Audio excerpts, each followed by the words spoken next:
Durante uma sessão da CPI do INSS, um deputado bolsonarista protagonizou uma gafe ao acusar o presidente Luiz Inácio Lula da Silva de homofobia, quando na verdade ele estava se referindo à acusação de racismo. O deslize chamou atenção e gerou repercussão, evidenciando a falta de preparo, interesse e vontade política do parlamentar ao tratar de temas sensíveis como direitos humanos e discriminação. O deputado Coronel Crisóstomo, do PL, quis lacrar e acabou escorregando feio. Vamos saber mais sobre esse caso com a nossa Daiane Oliveira aqui no plantão. Bora lá!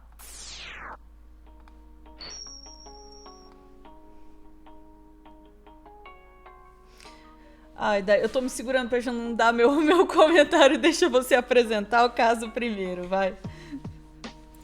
Bora, gente, é um negócio assim tão absurdo, né? Na saga ali, na vontade de lacrar em cima do presidente Lula, e o Lula merece várias críticas, eu tenho várias críticas em relação, tem vários pontos assim que eu digo, opa, Lula, mas a gente precisa ter muita cautela, porque não é bem assim. No contexto em que esse deputado fala, ele é como se ele fosse o maior defensor da população, da comunidade negra, e assim, gente, ele é do PL. Ele tinha como aliado e presidente um cara que falava de quilombolas como arroba. Uhum. Assim, não tem nem políticas públicas, pelo contrário, eles tentavam reduzir políticas públicas com corte de dinheiro para a educação, com um discurso de que determinadas políticas eram identitárias, que eram políticas contra a população que trabalhava e que gerava lucro. E foi isso que a gente ouviu o tempo inteiro. Então, Ana, vamos começar ouvindo a pataquada, que eu não tenho como chamar isso de uma outra forma, do deputado coronel que tentou lacrar em cima do Lula, mas levou uma rasteira aí, porque tem todo um discurso errado, por favor. Bora. Eu estou um pouco nervoso, porque esse final de semana, presidente, além de eu estar em recuperação de saúde, mas eu fiquei desapontado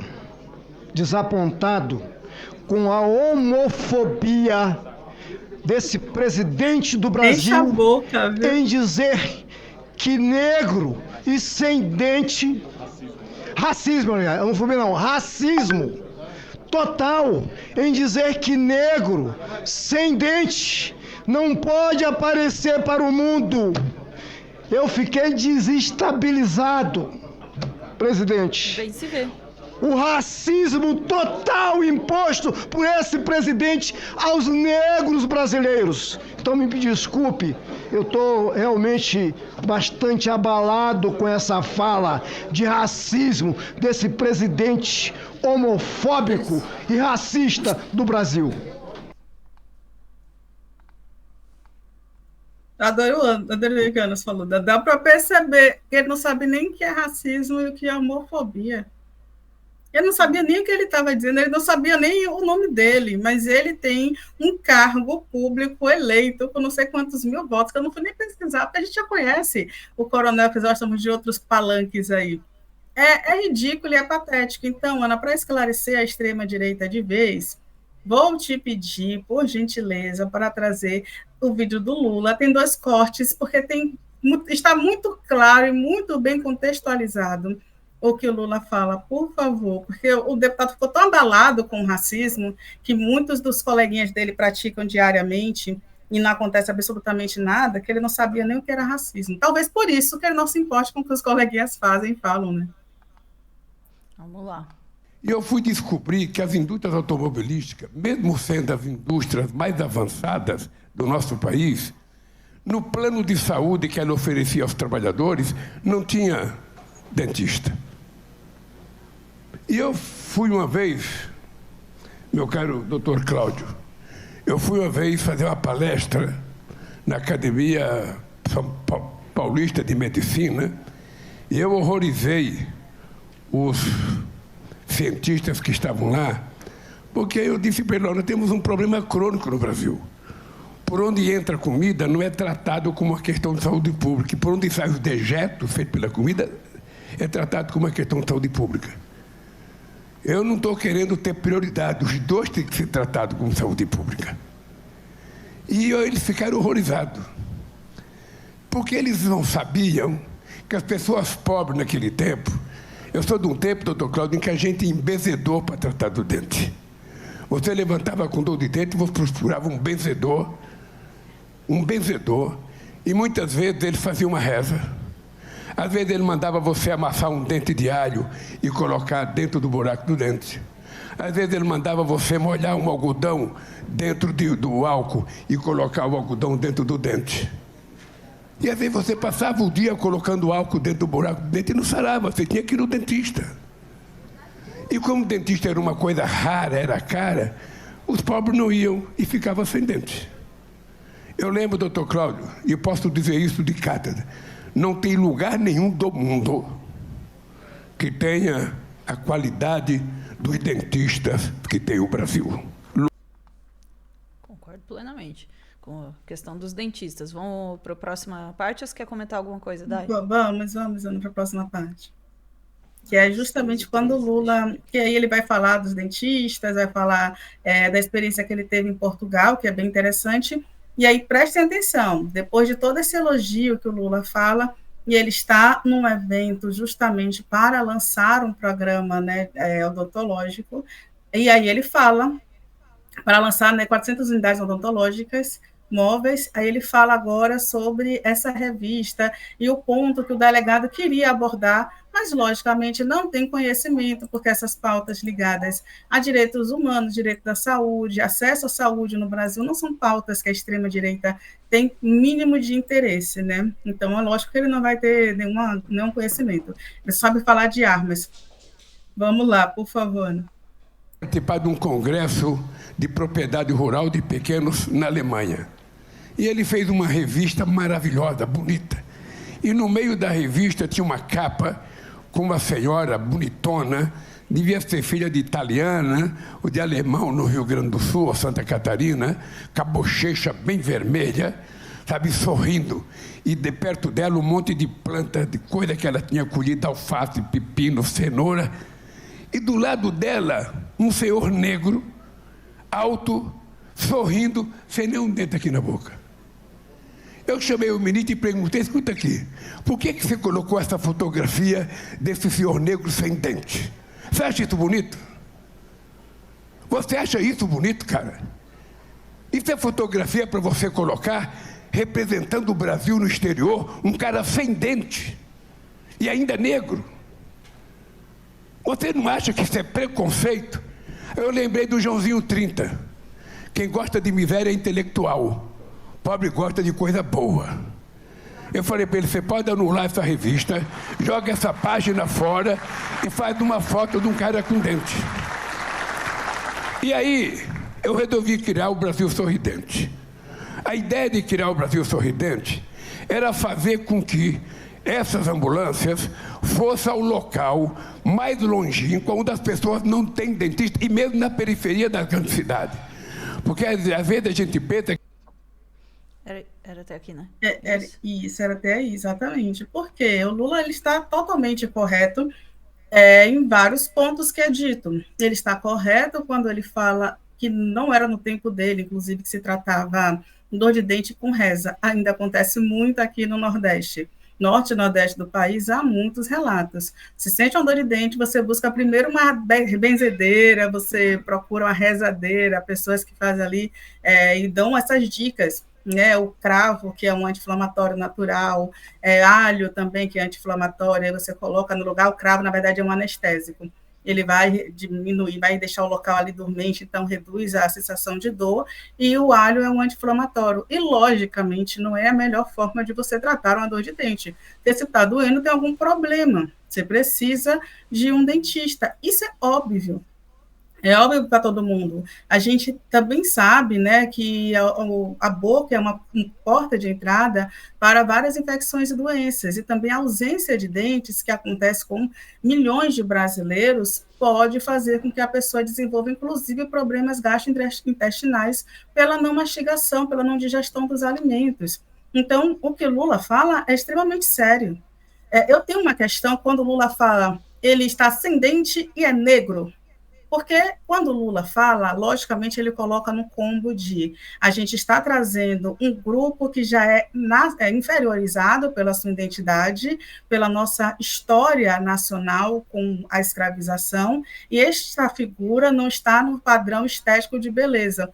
E aí, meu questionamento é, né, a gente tem um padrão estético de beleza pautado na branquitude, na colonialidade e num pensamento eurocentrista, que é um pensamento de dentes brancos alinhados, e na modernidade agora são dentes com facetas, que as pessoas estão acabando com o dente natural para fazer esses dentes aí que parecem plaquinhas de piano à la Gustavo Lima. Desculpa, toda vez que eu penso nisso eu só lembro do Gustavo Lima. Mas só que isso não é palco, esse é um debate profundo de quem já vem questionando as falas de Lula, que são minimamente, né, questionáveis em alguns pontos, como a gente já fez aqui, e com muito cuidado. Nesse caso, inclusive, essa não é a pior fala de Lula, como eu estou falando. Essa fala, ela não caracteriza o racismo como o deputado tenta falar. Quando o Lula diz lá que a menina chega e diz que, como é que foi o momento da Ford, se eu não me engano, que ele fala que essa menina linda aqui, essa afrodescendente maravilhosa, quando eu cheguei aqui, perguntei o que essa menina estava fazendo aqui, se ela ia cantar, se ela ia bater tambor, porque a afrodescendente gosta de um tambor. Pô, gente, isso não tem como, né, descaracterizar ali da imagem, do estereótipo da imagem da mulher negra, que só serve para ser namoradinha de alguém, para cantar uma questão cultural. E aí, quando ele descobre que ela ganha um prêmio da empresa por ser ali uma jovem destaque, ele leva isso. Eu gosto da emoção do Lula, mas é uma fala totalmente preconceituosa, né? Não tem como ignorar isso. Mas não foi o caso dessa, Ana. Eu acho que todo mundo entendeu isso, e a extrema-direita está tentando desfazer agora. E o debate sobre as falas do Lula é um debate mais profundo. Então, eu trouxe até uma indicação de leitura que eu vou te pedir para colocar na tela, que é uma carta da Lélia Gonzalez. A Lélia Gonzalez, que é, para mim, uma das principais intelectuais do Brasil, ela fez uma carta pedindo a desfiliação dela, o desligamento do PT. A carta foi de 1985. Tem vários escritos da Lélia no memorial da Lélia Gonzalez e também, né, nesse site de Memórias Feministas. E o que é interessante, por exemplo, nessa carta, a carta que ela escreveu para o Lula é uma carta imensa que ela fala que Lula fez um pronunciamento nacional na década de 80 e fala sobre as questões dos trabalhadores, a questão de classe, mas ele não fala da questão racial no Brasil, e é inaceitável não fazer esse debate entrelaçado, a questão de classe e a questão racial. Então, ela pedia o desfiliamento, mantinha todo o respeito, o diálogo, pedia o desfiliamento na carta ao Lula, e nessa carta ao PT, ela inclusive cita que ela enviou a carta ao Lula, que é uma carta aberta, mantendo que as políticas do PT não eram políticas que estavam ali alinhadas com o pensamento, com as práticas que ela acreditava que precisavam ter. Mais uma vez, práticas raciais, que era muito necessário. Isso foi uma crítica da Lélia Gonzalez na década de 80. E se a gente for olhar as políticas do PT hoje para drogas, para outras questões, a gente vai ver que o governo do PT ele segue com o mesmo pensamento de outros grupos que são eugenistas, porque a política de drogas do PT é uma política que mata pretos, né, jovens pretos na favela, e os números mostram isso, não é nem opinião, os dados mostram isso. Então, a gente precisa entender que o debate para Lula é um debate sério e importante para a nossa militância. E esse debate aí, não. Então, a gente precisa separar o joio do trigo.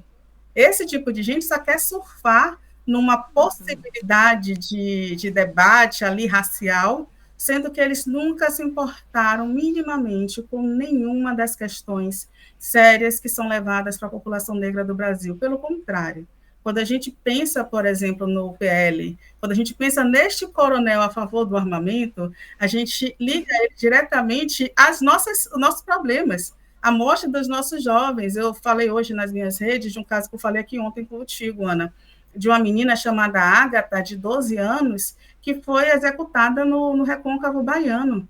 Esse coronel ele não está nem aí para a Ágata, para minha filha, para nenhum de nós. Ele não está nem aí, é só uma crítica ao Lula, e ele não sabe nem a diferença do racismo para a homofobia. E desculpe, porque eu pistolei, porque eu me estressei muito com esse vídeo. Não, tá certíssima, da epistolagem completamente justificada aí, sabe?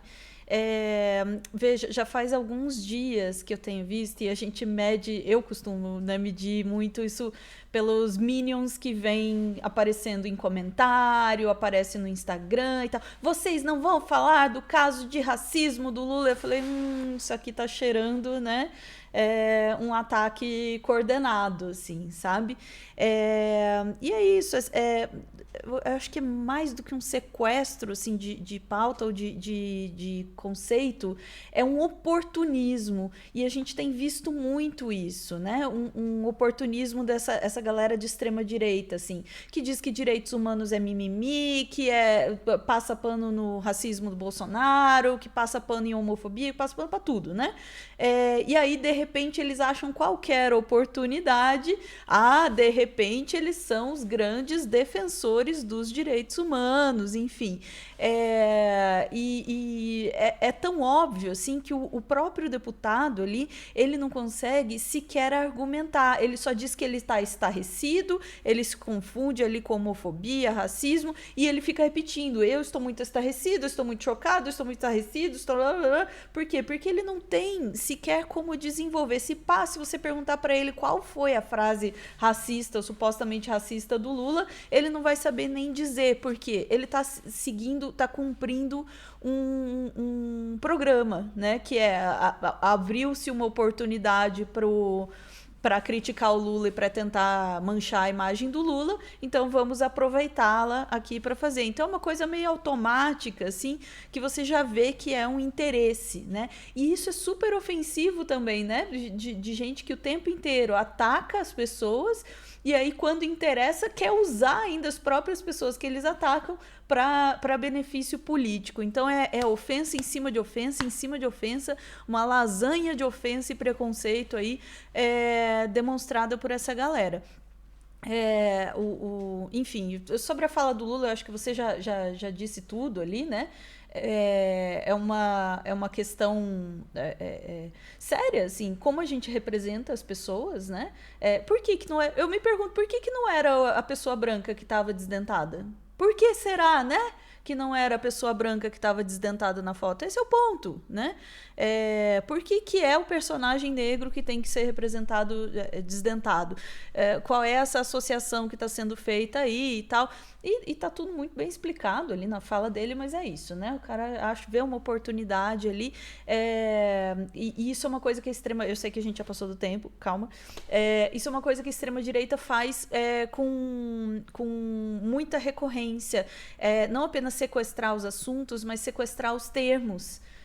Então eles aprendem muito a emular a linguagem, eles são praticamente uns papagaios, assim, sabe? Eles são praticamente o ChatGPT, para falar bem a verdade. Eles aprendem a emular a linguagem, mas no fundo eles não sabem o que é que eles estão falando. Enfim, fica aí a indignação com isso, mas, né? Aí, ó, vocês queriam que a gente falasse sobre o caso? Falamos. Não era exatamente o que vocês queriam ouvir, né? Sinto muito. Ficamos por aqui, Dai? Ficamos, Sana. Bora lá. Beijo, chat. Voltamos em instantes para mais assuntos do dia.